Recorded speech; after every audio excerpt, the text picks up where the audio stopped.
you know, time check natin ngayon ay 2:30 ng madaling araw. Araw ng Miyerkules. Yan, bali yan ay kabit na yung pinaka countertop nya. Yan o. Finish. Nadugtong na rin yan. Chemical.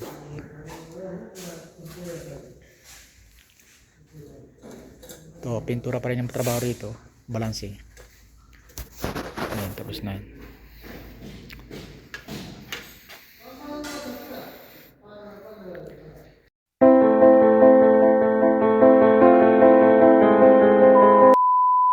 Ito, alikabok lang to.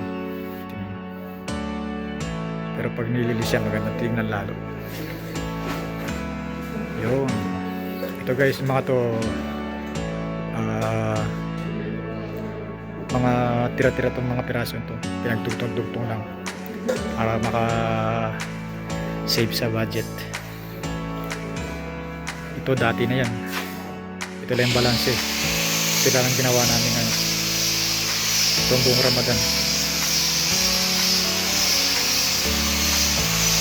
Yan, bali dito pinipinis nila yung mga dugtungan, pinapalis nila.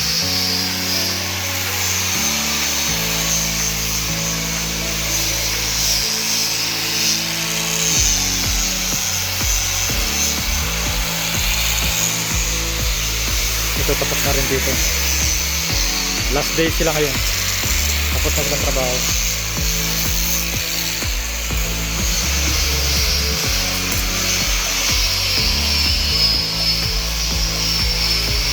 Yan, pinalagyan natin ng support dito para hindi masyadong mauga bakal dito sa gilid ng pader.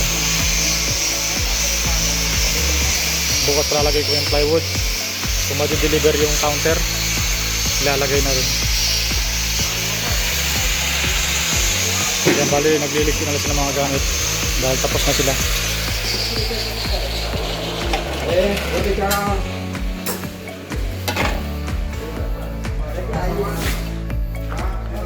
Yan, tapos na yung balcony.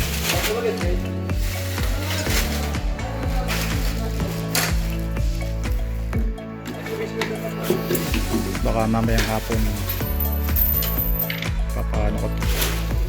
pa-primer ko lahat. Pero kasi yung sa kabila maraming pang kulang. Finishing na.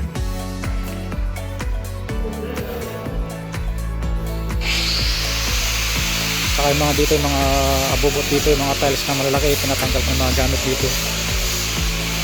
Yan ang mga tira, so konti na lang. Pati itong mga hose na to, tatanggalin yan bukas ng gabi. Tapos itong carpet, alisin na rin to, lilinisin na lahat yan para makapag-mop na sila.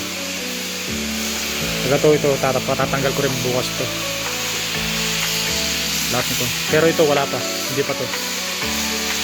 Pag natapos lahat yan, saka patatanggal kong rin to kasi lobby to, para hindi pumasok yung alikabok sa mismong lobby. Hanggang dito lang, ito hanggang dun. Yung plastic, i-check ko mamayang gabi kung pwede nang baklasin o ano. Pag wala pa yung masyadong ginagrinder, doon ko lang patatanggal kasi madali man baklasin yan, naka-screw lang yan. Gagamit lang kami ng lifter sa baba, mula baba pataas. Pero yung trapal nito hindi pa pababaklas kasi yung baka mag-grinder pa sila rito sa kabila, yung alikabok pupunta dun.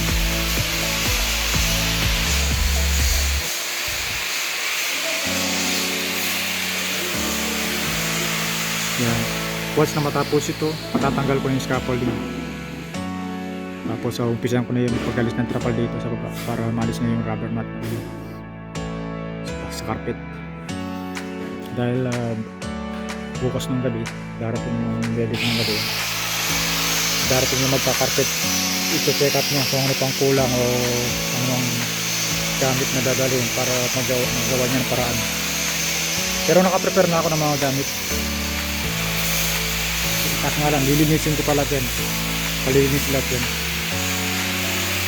Baka makakalahati, alisin na yan. Kasi dun, wala masyadong diyaw dun. Tapos na yun. Yun, tapos na yun. Pipintura lang kalang kulang dun. Pipintura na lang gold sa copper. So baka by Friday ng gabi i-deliver yung countertop para doon sa taas ng balcony.